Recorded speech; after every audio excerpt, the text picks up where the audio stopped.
Roberto Lagu says he spends his days walking aimlessly along the debris-strewn shore. He hopes, against the odds, that he will find some kind of work and forget the dreadful day when Super Typhoon Haiyan killed his 9-year-old son and robbed him of his livelihood. The destruction around him bears witness to the ferocity of the storm, known here as Yolanda, that reduced his fishing village to rubble.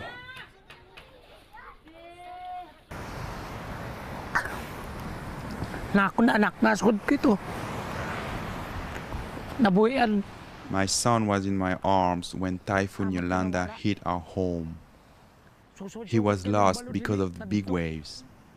I could not get him back. He died. My boat was wrecked. I am entirely dependent on the sea, so now I have no source of income. I have no way to get an income. The deadly storm left behind a trail of devastation when it barreled over the central Philippines on November 8, 2013. In Tacloban and surrounding villages, the scenes of loss and destruction are heart-wrenching. But relief efforts are gathering speed. Business is restarting on a very small scale, with vendors selling whatever goods they salvaged or managed to bring in. But the challenges ahead are formidable. The scale is massive of this disaster. We know 13 million people over a 300-kilometer area have been affected. 5 million of those have lost their livelihoods. What we need to start with is emergency employment from day one. Emergency employment basically puts monies in the hands of the individuals affected. We know 2.2 million were vulnerably employed. That's equivalent to the city of Chicago.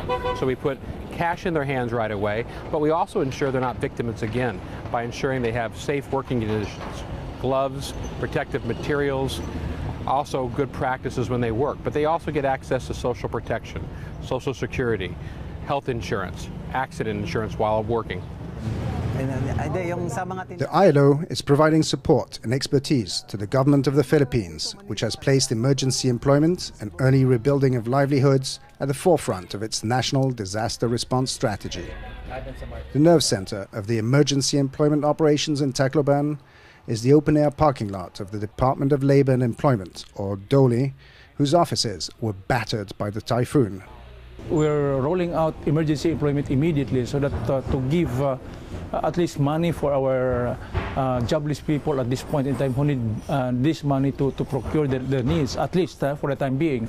And hopefully this will be supported later on by as we move along, because this is only a very short term, so short, just to give them enough to sustain for in the meantime. But we have to think about their options, like giving them sustainable livelihood assistance. So looking at it from the positive side, actually this is also an opportunity for people to develop certain skills, like carpentry, for instance, to rebuild the houses that are being blown, washed out, masonry, electrician, and to set up all these things in the houses and the different residences that they may be setting up. The ILO has significant experience implementing emergency employment programs around the world. In the Philippines, thousands of victims from earlier natural disasters have benefited from similar ILO projects, including in the areas battered by Tropical Storm Washi, also known as Sindong, which hit the island of Mindanao in December 2011. Jairus Hurtado, who has had polio since the age of 1, was among 30 people who rebuilt a wall surrounding a high school in Iligan City as part of an ILO program. He says he's glad that he's finally getting social benefits. I used to do whatever work, even without health insurance, in order to survive. At the time, I couldn't even dream of getting sick. Now I see the health insurance as a preventive measure, to help save money for protection even if I don't get sick. It is like a gift for me, because health is wealth. At a nearby village, fishermen say their catch has dwindled since Washi churned over the sea and slammed into their village. With help from the ILO, they have learned fish farming skills. The nets that will contain the fingerlings are now ready, and the fishermen are trying them out before setting them in place in shallow waters. The fishermen say their hearts go out to the victims of Haiyan. laking parang napil po nila ang I feel for napil- them because we had that situation too during Sandong. I have no words to describe that calamity. yung calamity na Sindong. Many of the victims are fishermen like us. Hindi namin maano. The ILO support should help provide for more stable and reliable income than the fishing community has had since Tropical Storm Washi or even before.